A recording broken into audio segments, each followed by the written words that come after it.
when I first picked up the Sculpt, straight away it felt so light, which is an unreal feeling. I was pretty excited to ride it. When I turned the board over, straight away I could tell it had a really deep double concave in the bottom of the board, which is a lot different than the other boards, so I was really interested to see how that would go. I had a feeling once I seen that it had that deep double concave, it was going to be really controlled. So as soon as I stood up on a wave, I was pretty sure I could get the feeling of that board straight away. Just as I thought when I took it for its first surf.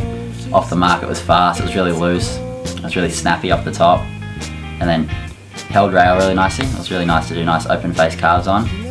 Once I got a few sections down the end, it really took off, and it was really responsive and had a lot of spark in the air, which was great. I actually stuck a few airs on that board straight off the mark, which is always good to do. I've had a couple of epoxy normal sort of looking boards, but that board's heaps different.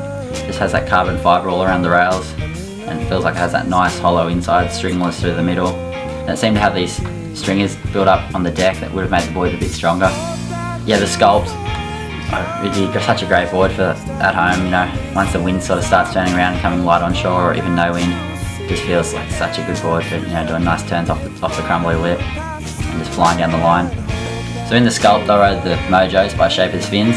They're a stealth edition fin, and they're just such a versatile all-rounder. It's pretty good. So you can ride them from 1 foot waves through to 8 foot waves. It's perfect. They've got a lot of drive off the bottom, but they're also really loose off the top. So it's definitely one of my go-to fins. Even in those bigger waves though, we had a couple of bigger days on it and held rail really nicely. It was really tight off the bottom. And then just through the lip, it was just so easy to throw around. So for me, it's a board I sort of like to have in my quiver. It's something really light and fast, and on those days where the surf's not that good, you know you can go out and have a nice, real fun surf, because you know you're going to be on a high performance board that's going to give you that added spark.